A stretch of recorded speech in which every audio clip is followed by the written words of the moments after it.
today's episode of Physics Love Ko To. In this episode, we will explore the concept of resonance using a tuning fork with a known frequency, a rubber mallet, and a resonance apparatus filled with colored water. Resonance is a phenomenon that occurs when an object or system is made to vibrate at its natural frequency due to the influence of an external force with a matching frequency. In the case of sound waves, resonance amplifies the sound when the frequency of the external sound source aligns with the natural frequency of the medium it travels through, such as the air column. This principle is key in determining the velocity of sound waves in the activity that we will be performing, as resonance allows for the clear identification of specific points where constructive interference occurs. The velocity of sound is determined by utilizing the phenomenon of resonance in an air column. Using the setup, we take the tuning fork, vibrate it by striking with a rubber mallet, and keep it close to the opening of the resonance tube while slowly raising the water reservoir until we hear the first and the second loudest sound.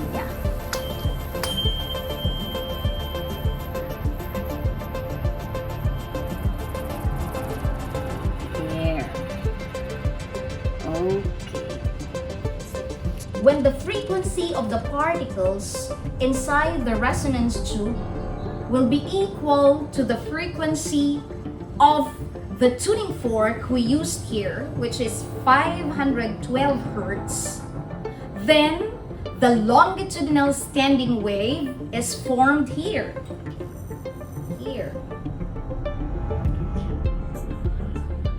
According to survey, standing waves are formed when two waves having the same frequency, amplitude, and wavelength travel in opposite directions through a medium. But the question now is, how do we make them equal? Okay, so let's consider the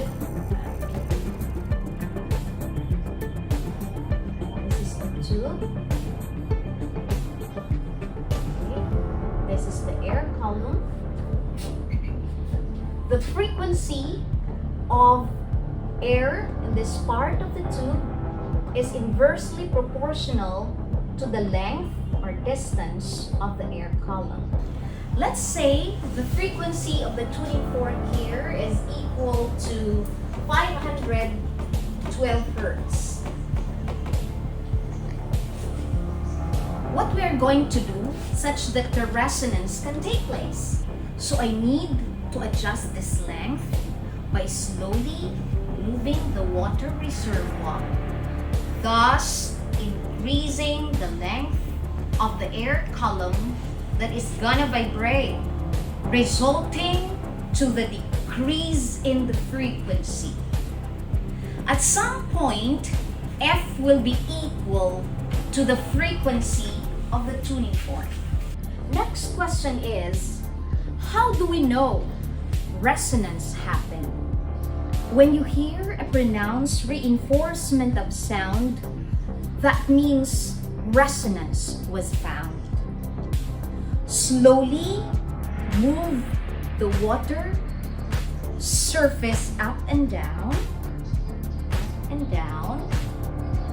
several times to locate the point of maximum sound intensity and mark it as your first and second resonance. At this point, L here is equal to lambda over 4. This is what we call the first resonance or fundamental resonance.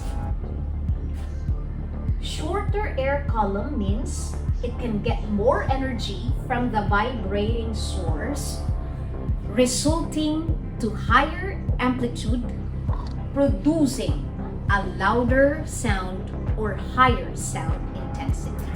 So now, what will happen if we keep increasing the length of the air column? By increasing the length of the air column, we can get the next resonant length. That's L2 equals 3 lambda over 4. Here we have this shape. At some point, we have the second resonance here. Okay.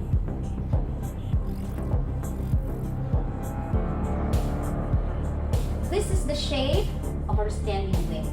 This time, we have a node where particles cannot vibrate here, and we have antinode where particles can freely vibrate.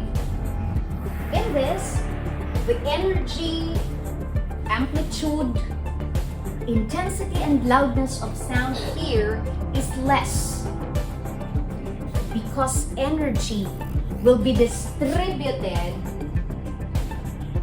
to this point, considering that it has a longer length. The first illustration represents the first resonance, while the second illustration represents the second resonance,